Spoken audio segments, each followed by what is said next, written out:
Apple খুব ভালোভাবে জানে যে একজন মানুষকে কীভাবে বোকা বানানো যায়। তারা একই ফোন ভিন্ন স্পেসিফিকেশন ভিন্ন কিছু ডিজাইন নিয়েই বলে এটা নতুন অ্যাড করা হয়েছে। সো আজকের ভিডিওতে কথা বলছিলাম আইফোন 16e নিয়ে। অনেকে জানেন যে আইফোন তাদের নতুন ফোন আইফোন 16e এই ফোনটাকে লঞ্চ করেছে রিসেন্টলি বাজারে। তাহলে আইফোন 16e, 16, 15, 14 এদের পার্থক্যগুলো খুঁজে বের করা যাক। আর তো জানা যাক যে আইফোন 16e কিনা ভালো হবে, নাকি আইফোন 16 কিনবেন, নাকি আইফোন 14, 15 কোনটা কিনবেন সেটা আমি এই ভিডিওতে ক্লিয়ারলি বলে দেবো।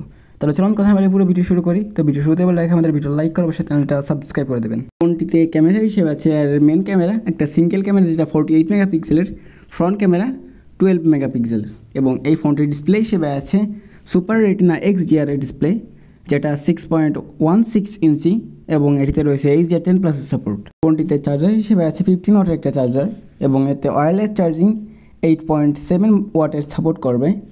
এবং এই ফোনটিতে লেটেস্ট অপারেটিং সিস্টেম iOS 18.3.1 এই ফোনটা রান করছে।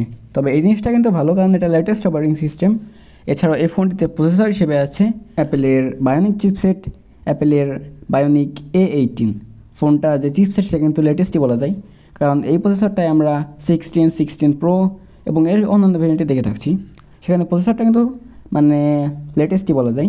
আর iOS আপডেটটাও লেটেস্ট। আমার পার্সোনালি ভালো লাগেনি ফোনের ডিসপ্লের যে ইউ শেপ ক্যাপসুল নচ, এটা কিন্তু একদম মানানসই নয়। যেখানে প্রত্যেকটা ফোনেই আমরা দেখি যে পাঞ্চেল কাট আউট এবং ডাইনামিক আইল্যান্ড আইফোনের অন্য সব মডেলগুলোতে, এখানে অবশ্য ডাইনামিক আইল্যান্ড দিলে অবশ্যই অনেকটা ভালো হতো।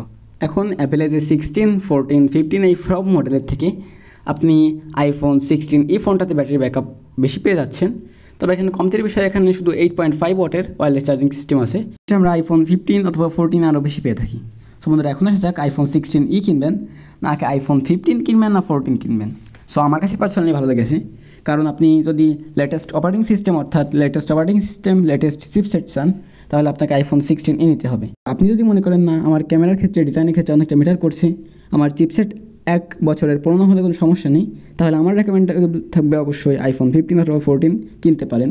কারণ এইখানে আবার এসে সেই আগের আমলেরই সকল কিছু দিচ্ছে অ্যাপেল, সেখানে আইফোন 15কে ভালোভাবে। সো বন্ধুরা, এই ছিল পুরো ভিডিও ভালো লাগে লাইক করে অবশ্যই চ্যানেলটা সাবস্ক্রাইব করে দেবেন। ধন্যবাদ পুরো ভিডিও দেখার জন্য। দেখা হবে নতুন কোনো ভিডিওতে।